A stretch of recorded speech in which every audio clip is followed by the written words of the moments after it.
حضور غوث اعظم رضی اللہ تعالیٰ عنہ کے والد کا مشہور واقعہ ہے کہ بھوک لگی تھی تو دریا میں بہتا ہوا سیب کھا لیا تھا، سیب کھا لیا غوث اعظم کے والد نے۔ تو پھر کہنے لگے اوہو یہ میں نے کیا کیا، جس سمت سے وہ سیب آیا تھا وہاں جانے لگے۔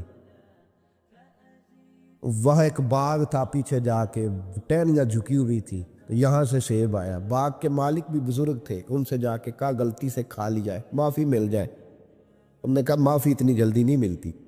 کیسے ملے گی؟ فرمایا 12 سال مالی بن کے میرے باغ کی نوکری کر۔ تو خدمت کرنے لگے تو حضور غوث اعظم کے نانا جی کہتے ہیں بچہ مجھے بھا گیا، کہنے لگے حضور چلے معاف کر دے اب۔ تو کہا معافی نہیں ملے گی، میری ایک بیٹی ہے، آنکھوں سے اندھی ہے، آنکھوں سے اندھی، کانوں سے بہری، زبان سے گونگی اور پیروں سے لنگڑی، اس سے نکاح کر، پھر معافی ملے گی۔ کھایا کیا؟ ایک سیب۔ تو حضور غوث اعظم رضی اللہ تعالیٰ عنہ کے والد کہنے لگے مجھے گوارا ہے، آپ کر دیں نکاح، پر وعدہ کریں مجھے معاف کر دیں گے نا؟ تو کہتے ہیں نکاح ہو گیا۔ جب پہلے دن میں حجرہ عروسی میں داخل ہوا تو میں نے پلنگ پر کوئی معذور نہیں، جنت کی حور کی مثل عورت بیٹھی دیکھی، اور جس کا حسن بتاتا تھا کہ چہرے سے زیادہ باطن میں اللہ نے روشنی عطا فرمائی ہوئی ہے۔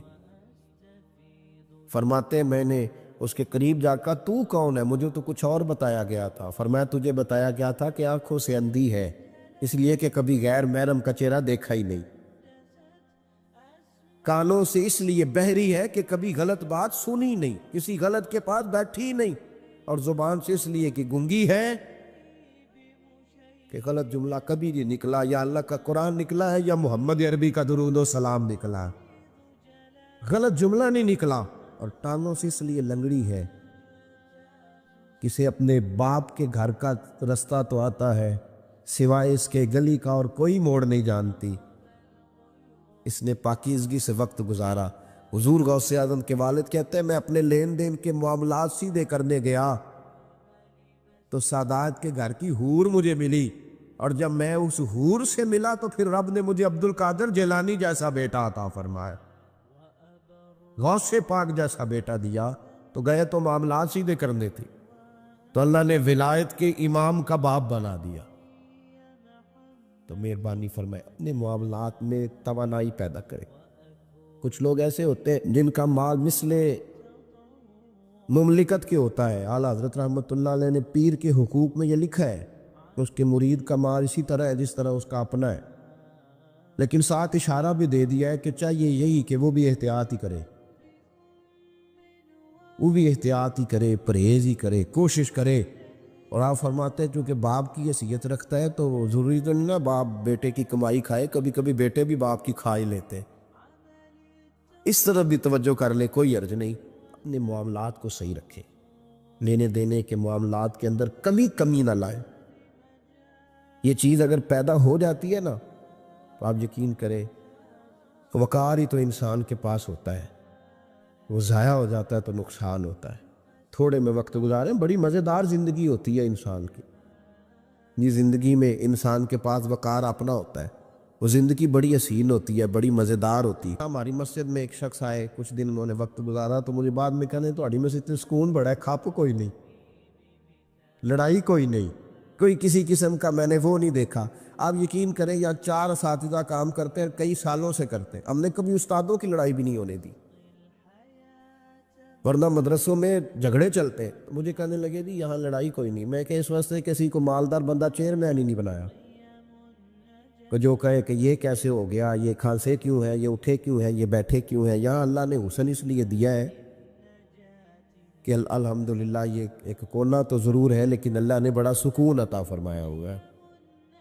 تو یہ اس وقت ہوتا ہے جب آپ کسی سے کچھ لیتے ہیں تو پھر آپ کو اس کے نخرے بھی برداشت کرنے پڑتے ہیں، پھر آپ کو دیکھنا بھی پڑتا ہے، اس کے آنے پہ کھڑے بھی ہونا پڑتا ہے۔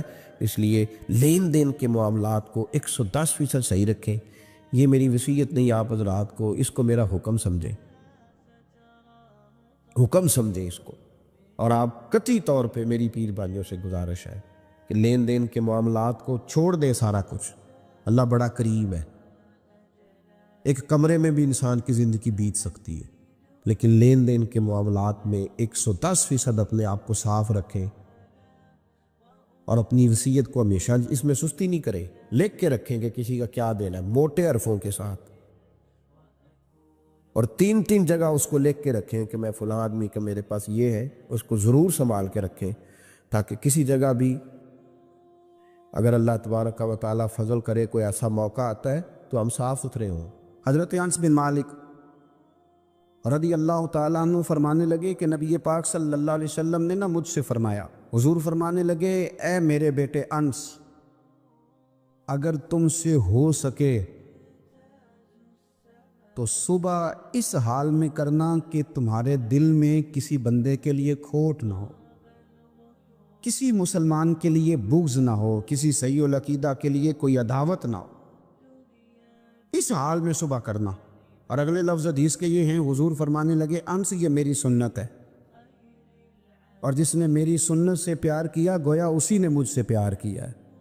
سمجھو نا بات کو، حضور کا فرمان کیا کہہ رہا ہے؟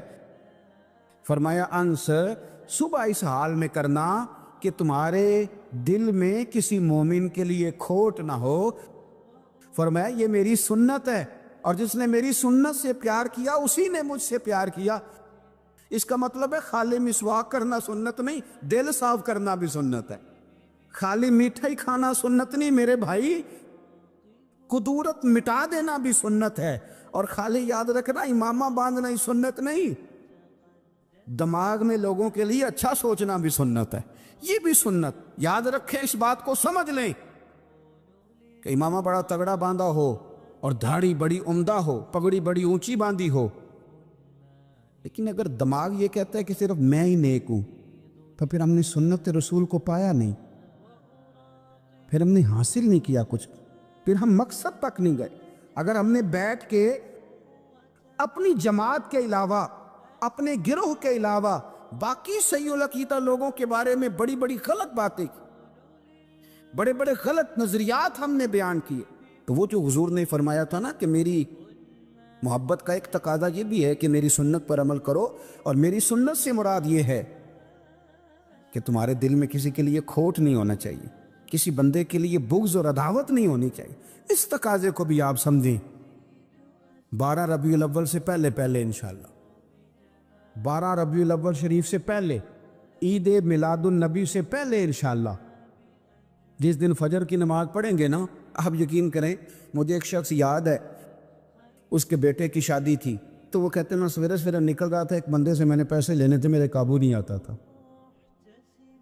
تو صبح صبح وہ مجھے مل گیا، میرے پتر کی شادی تھی، دیسی بندے بڑے بادشاہ لوگ ہوتے، وہ کہتے ہیں مجھے وہ سویرے مل گیا تو سلام لی اس نے، تو میں نے کہا ملتا کیوں نہیں؟ کہنے لگا باؤ جی پیسے ہی نہیں بنے تھے، میں تو لکھدا پھرنا، کہنے نے میں کہ ادھر آئے سینے لگا جو میرے پتر دا ویاہ ہے، جا تینوں معاف کیتے۔ آپ میری بات کو سمجھیں، اور یار جس دن کسی کے بیٹے کی شادی ہے اس دن وہ لوگوں کو قرضے بھی معاف کر دیتا ہے، تو جس دن تیرے اور میرے نبی کا میلاد ہوتا ہے، عید میلاد والے دن بھی کھوٹ رکھتے ہو، اس دن بھی رشتہ داروں کا گلہ کرتے ہو، اس دن بھی کسی کے لیے بغض رکھتے ہو۔ فجر پڑھو اور دشمن کو فون کر کے کہو جا تجھے معاف کیا، آج رحمت للعالمین نبی کا میلاد شریف، آج رحمت للعالمین نبی کا میلاد، جا میں نے تجھے معاف کیا، جا میں نے تیرے ساتھ درگزر کیا۔ یہ ذوق ہمارا انشاءاللہ میلاد سے پہلے ہونا چاہیے۔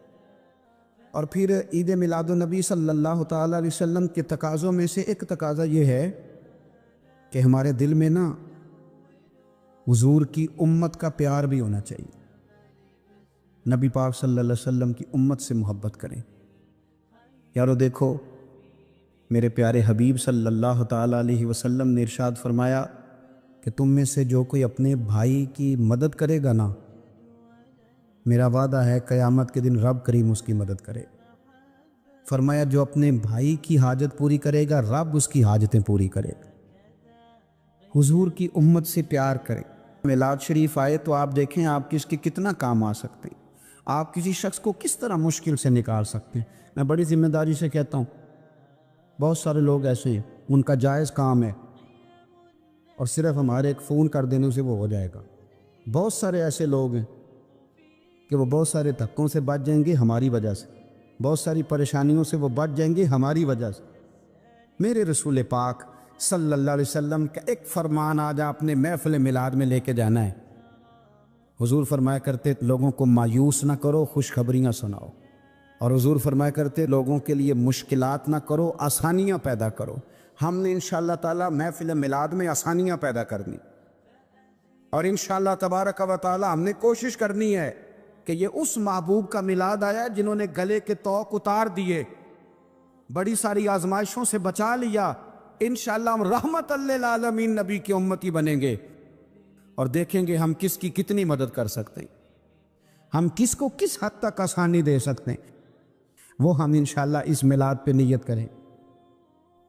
میرے رسول کریم صلی اللہ تعالیٰ علیہ وآلہ وسلم ہجرت سے چند دن پہلے نہ خانہ کعبہ کو اندر سے دیکھنے کا دل کیا میرے نبی پاک کا، کیا مجھے مکہ چھوڑ کے مدینہ طیبہ جانا ہے تو میں ذرا کعبہ معظمہ کے اندر سے زیارت کر لوں۔ عثمان بن طلحہ ایک شخص تھا جو کلید بردار تھا، جس کے پاس خانہ کعبہ کی چابی ہوتی۔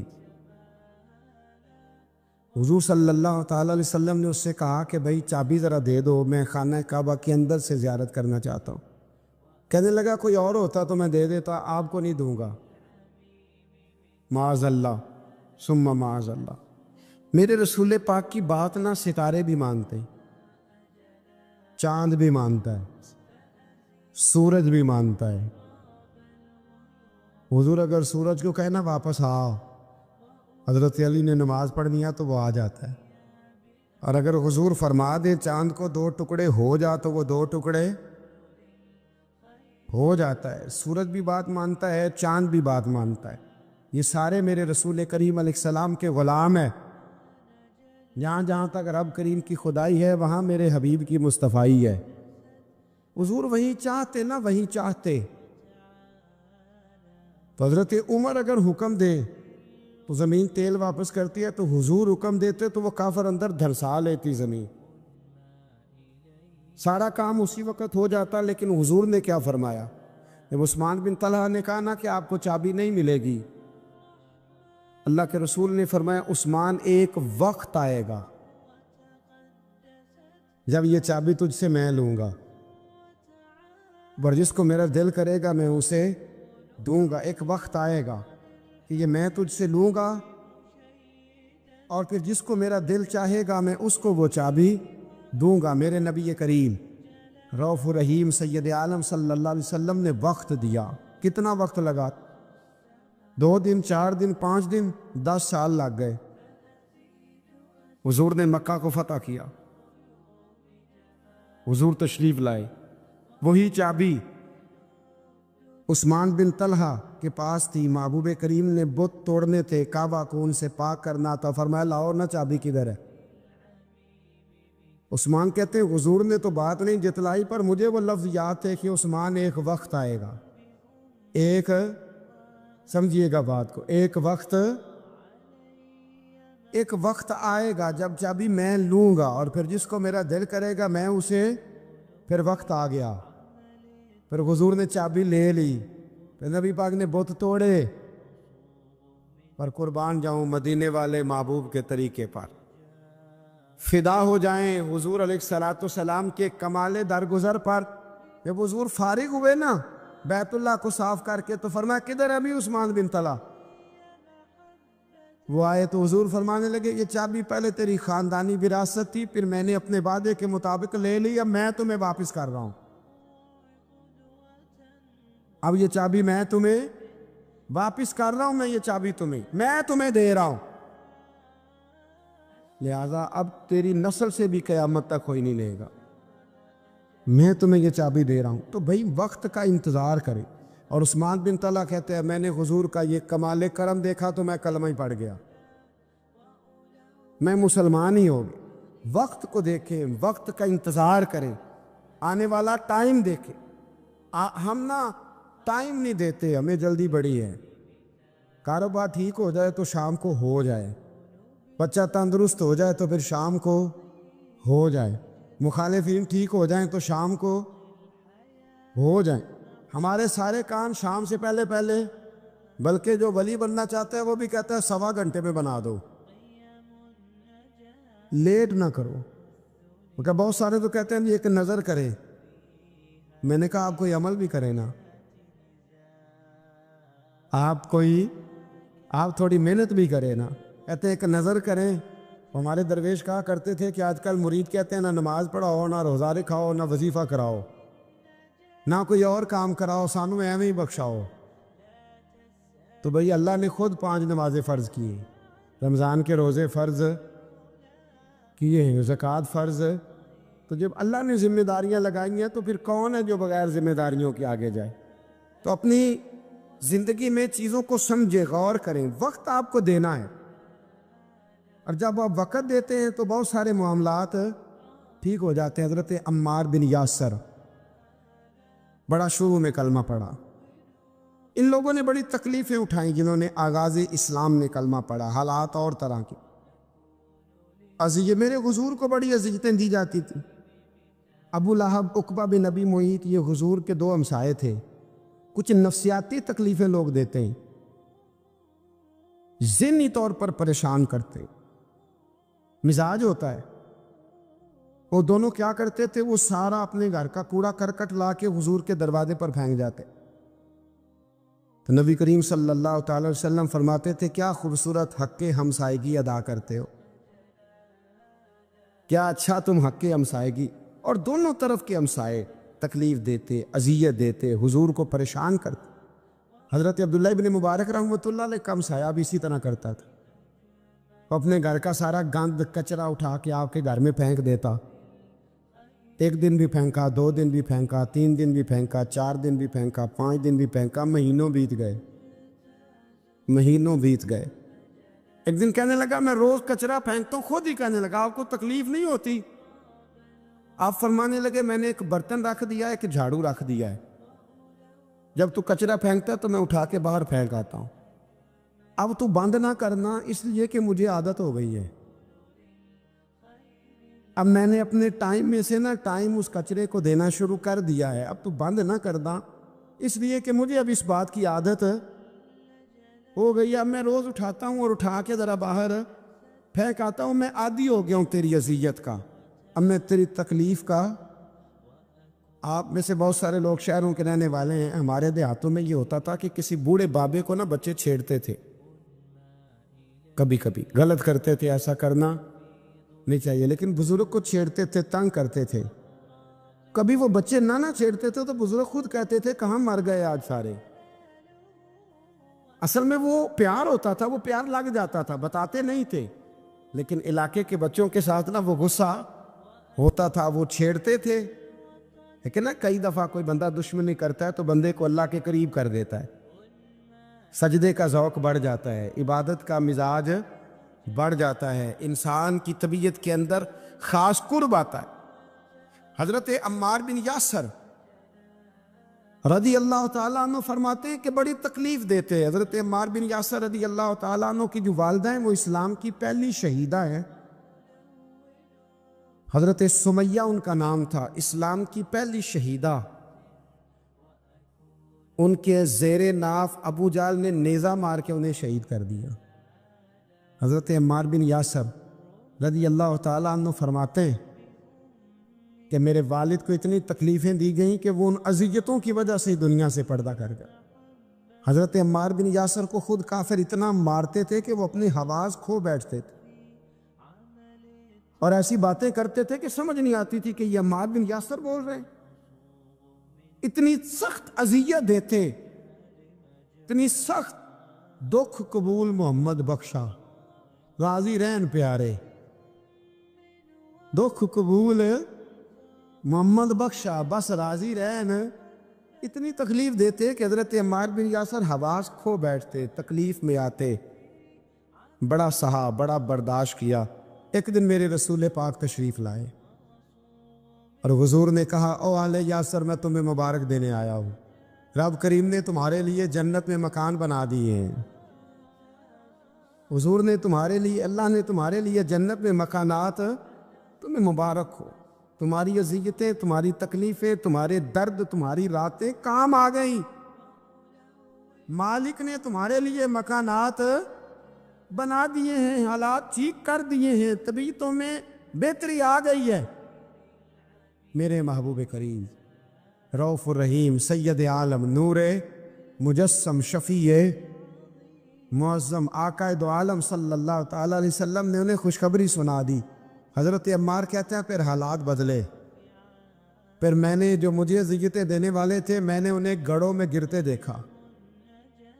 آپ فرماتے ہیں ابو جہل کی لاش اٹھانے والا بھی بدر میں کوئی موجود نہ تھا، اور ابو لہب جو مجھے تکلیفیں دیتا تھا وہ مکے کے چوک میں مرا ہوا پڑا تھا، پر کوئی اس کے قریب جانے والا بھی موجود نہ تھا، کوئی نہیں تھا۔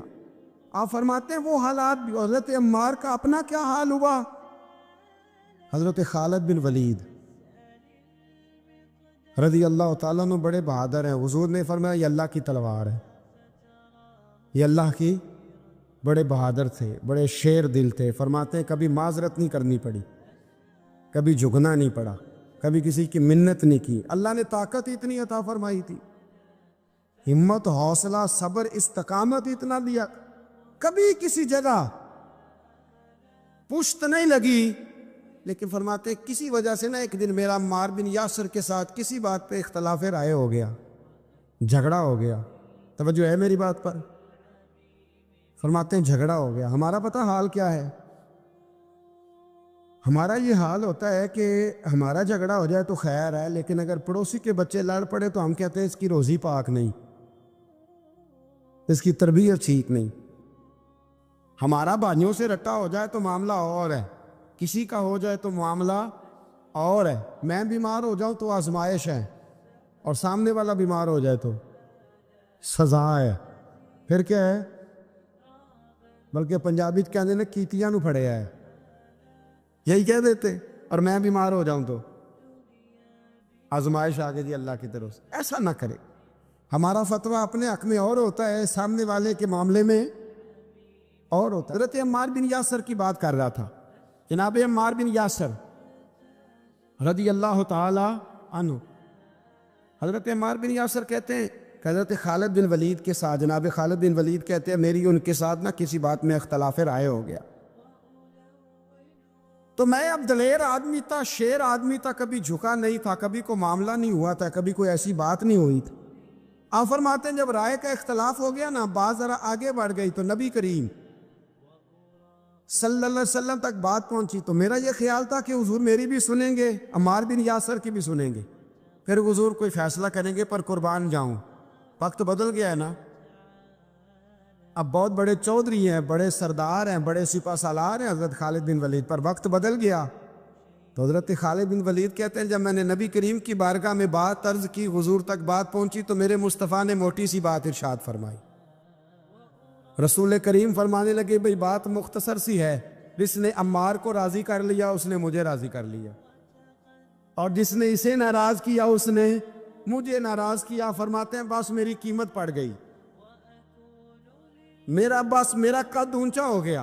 حضرت خالد بن ولید کہتے ہیں میں نے بھی کہا اب بات کیا کرنی ہے، اب تو گزارش ہی کرنی ہے، اب مدعا کیا سنانا ہے، اب تو بات کرنی ہے۔ فرماتے میں آگے بڑھا، اور جیسے بھی ہوا میں نے حضرت عمار بن یاسر کو راضی کیا۔ تو حضرت عمار کہتے ہیں ایک وقت وہ تھا اور ایک وقت یہ ہے، جب دونوں وقتوں کو دیکھتا ہوں تو کہتا ہوں الحمدللہ رب العالمین۔ یہ ساری تعریفیں اس رب کے لیے ہیں جو تمام جہانوں کو پالنے والا ہے۔ وقت دیں معاملات کو، ٹائم دیں۔ آپ دیکھیں اللہ تبارک و تعالیٰ بڑا کریم ہے، وقت کے ساتھ جب چیزیں تبدیل ہوتی ہیں اپنے ٹائم۔ حضرت بلال حبشی رضی اللہ تعالی، بڑا مشکل نہیں، اکیلا آدمی، غریب آدمی، مکے کے سارے سرداروں کے قابو آ گیا۔ حضرت حسان کہتے ہیں میں نے خود اپنی آنکھوں سے دیکھا، حضرت بلال کے گلے میں رسی ڈال کے بچے کھینچا کرتے تھے۔